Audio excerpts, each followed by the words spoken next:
বান্দার হক নষ্ট করার শাস্তি কি? বান্দার হক নষ্ট করা আল্লাহর আদালতে অজামিনযোগ্য অপরাধ হচ্ছে দুইটা, খুব ভালো করে বুঝবেন। অজামিনযোগ্য অপরাধ মানে বুঝেন, যেটার কোনো জামিন। এক ওয়াক্ত নামাজ পড়েন না, আল্লাহ চাইলে মাফ করে দেবে। একটা রোজা করেন নাই, আল্লাহ চাইলে মাফ করে দেবে। হজ করেন নাই, হজ চাইলে আল্লাহ মাফ করে দেবে। এমন দুইটা পাপ আছে যেটা আল্লাহ তাআলা ক্ষমা করবেন না। নাউজুবিল্লাহ বলেন।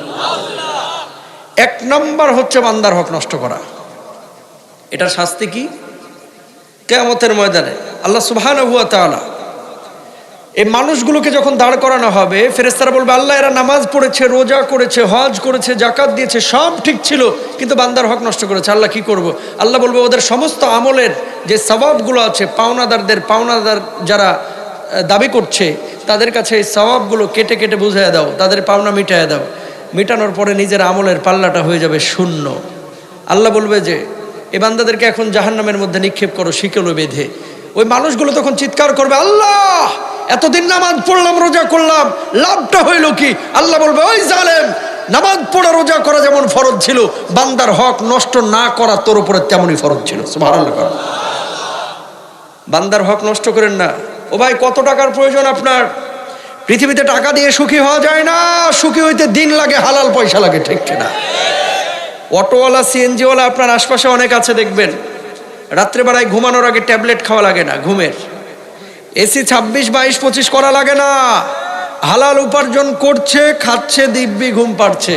কিন্তু অনেক হারামখোর আছে রাতে কোমরের ব্যথায়, মানজা ব্যথায় ঘুমাইতে পারে না এসি দিয়েও, ঠিক কিনা?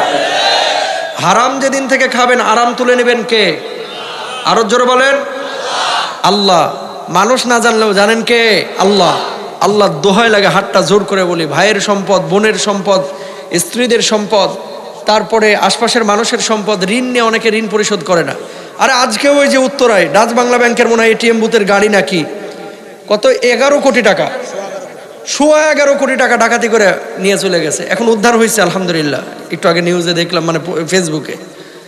তো যেটা বলা উদ্দেশ্য হলো যে মানুষের হক নষ্ট করার যে প্রবণতা, এটা ভাই বেড়ে গেছে। কে কারে ঠগাইয়া, কার মাথায় পাড়া দিয়া, কারে জবাই দিয়া টাকা কামাবে, এখন এটাই মানুষ চায়, ঠিক কিনা? কিন্তু আরেকজনের হক নষ্ট করে কখনো সুখী হওয়া যাবে না। তো শাস্তি হচ্ছে 1 নম্বরে জাহান্নাম। 1 নম্বর অপরাধ, আপনারা কেউ হক নষ্ট করবেন না। 2 নম্বর অজামিনযোগ্য অপরাধ হচ্ছে শিরিক করা। কি করা?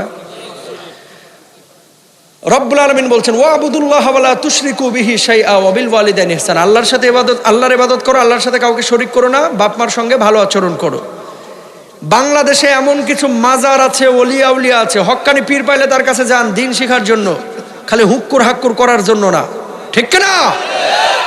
মাজারে সিজদা হবে না, কবরে সিজদা হবে না, পীরকে সিজদা হবে না, সিজদা হবে একমাত্র কাকে? সিরিয়া থেকে কি ইয়ামান থেকে একজন সাহাবী আসলেন নবীজির কাছে। আসার পর বললেন, ইয়া রাসূলুল্লাহ কি হয়েছে? আমি দেখেছি ওই সমস্ত দেশে ধর্মীয় গুরুদেরকে মানুষ সিজদা করে, আপনাকে আমার মনটা চাই সিজদা করতে। আল্লাহর নবী বললেন, খবরদার, এই কপালটা আল্লাহ দিয়েছেন তাকে সিজদা করার জন্য।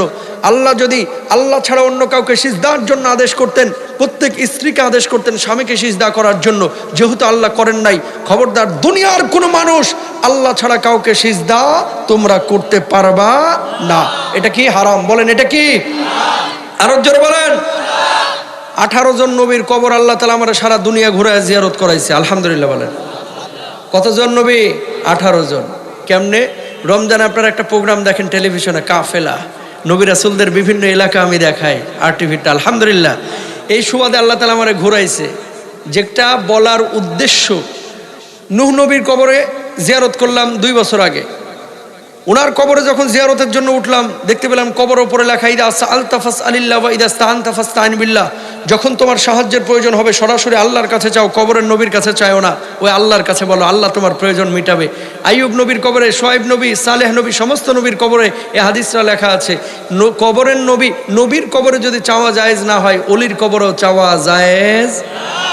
অলি আউলিয়ার কবরে যাবেন জিয়ারতের জন্য, চাওয়ার জন্য না। চাইবেন কার কাছে? এগুলো শিরিক। এগুলো কি? জোরে বলেন। শিরিক, এগুলো করা যাবে না। জ্যোতিষী গণকের কাছে যাবেন না, শিরিকের গুনাহ আল্লাহ ক্ষমা করবেন না। নাউজুবিল্লাহ বলেন।